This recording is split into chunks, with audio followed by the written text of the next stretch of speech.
Hi guys! I'm trying something new this week. I have a confession to make. My last several videos have been scripted. This is mainly because I kind of suck at thinking off the top of my head and remembering what I was going to say and doing it without going every other word.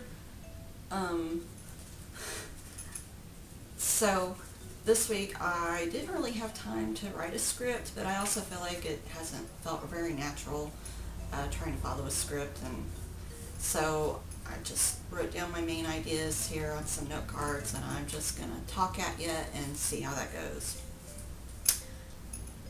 So we'll see. I'm a little skeptical. What I wanted to talk about this week's writer problem, which is probably my biggest challenge, which is finding time to write. I know I talk to a lot of my fellow writers and would-be writers, and that's pretty much the biggest problem everybody faces, I think, is finding the time. Unless you're a pro, which that's one thing I've been struggling with, is learning not to compare myself to the professional writers that I follow on Twitter or on their blogs or whatever social media, who tweet out these amazing word counts, and then I feel like I suck and like I'm really failing as a writer when they're tweeting out 3,000 words a day and I'm doing good to do 300. So that's rule number one. Don't compare yourself to other writers, just find what works for you, and especially don't compare yourself to professional writers, because that's their job. I mean, not all professional writers get to write full-time, but I'm talking about best-selling authors who that's all they have to do all day to earn a living is write. So they don't have to struggle with balancing it with their day job or freelancing endeavors or whatever. They just have to sit down and write for, 5 hours or whatever, so they can write 5,000, 10,000, whatever words a day. And good for them. But that's not me. That's not where I am at currently in my writing career. So, moving on. It can be really hard, when you do have to work for a living, do something other than writing, when you have a job, or in my case, you've got freelance client projects, and marketing your freelance business and all that, running the business and all that good stuff. Sometimes when you want to be a writer, but you're not getting paid to do that, and the stuff that helps pay the bills has to come first. Problem is that in my case, the best time of day for me to write is in the morning, first thing. So then I have that tension between knowing this is the best time for me to focus on my writing, but also knowing that I might be using up valuable mental energy that I'm going to need to spend on client projects, and I also want to feel like I have that guilt, and I want to get my client projects done and out of the way, and then focus on writing. But then when I do it that way, then by the time I get around to having time to write in the afternoon, I'm tapped out, and I just hit a wall, and I don't have the energy left. So that's a challenge. Right now I'm trying a new routine where I get up in the morning and I go work out first thing, because it's like Oklahoma in the summertime, as I've said, and it gets really hot. So I try to go in the morning when it's not super hot and I don't have to worry about having heat stroke or anything. So then I come home and eat breakfast, and then I try to sit down and write right after breakfast first thing, and just spend 30 minutes, just knock out as many words as I can in half an hour. It's working great when I do it. The problem is I'm not able to stick to that routine as consistently as I like, because we just have other stuff, running errands and chores and stuff that we need to get taken care of in the morning, and sometimes those have to take precedent. But like I said, on the days I do that, it's working pretty good. The most important thing that I've learned is that you just have to show up.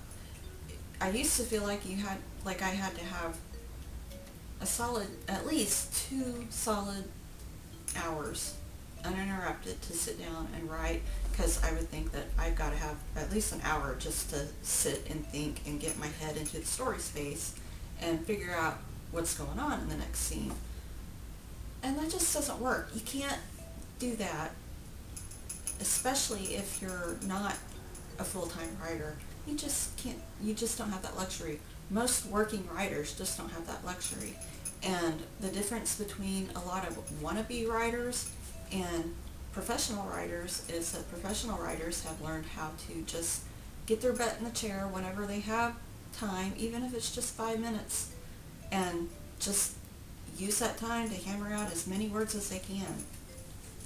And the trick to that is to use your time when you're not in the chair to keep on writing in your head. You know, think about your book when you're washing dishes, or, you know, picking up after your kids, or going for a walk, getting your workout in, or driving to work and you're stuck in traffic. Spend that time thinking about your book so that when you write down, or when you sit down to write, you know, you can get started right away. It helps to figure out your most focused time of day, which for me, as I think I said, is in the morning. So if you can carve out, you know, 20, 30 minutes during that time of day, or just 15 minutes, whatever, and just sit down and do a writing sprint. Just set the timer.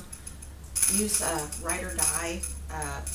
They have a paid desktop edition, or they've got the free online edition, and you just enter in as much time as you have, and you will get punished if you don't keep writing during that time. So it forces you to keep going, and that can be pretty effective. Another thing I like to do sometimes, if I'm staring at a blank page and I don't know what's going to happen next, and I've read through what I wrote the day before, and I am still stuck, I'll just start stream of conscious writing just to get something on the page. You know, if it even is just, hi, my name is Jean, my shirt is blue, it's Saturday, I had oatmeal for breakfast, blah blah blah blah blah, and just write to get the words flowing and to warm up the gears, and just get something on the page so you're not staring at a blank page, which can be really intimidating. Another good trick is actually something that supposedly Ernest Hemingway used to do, which is he would quit writing in the middle of a scene or a sentence.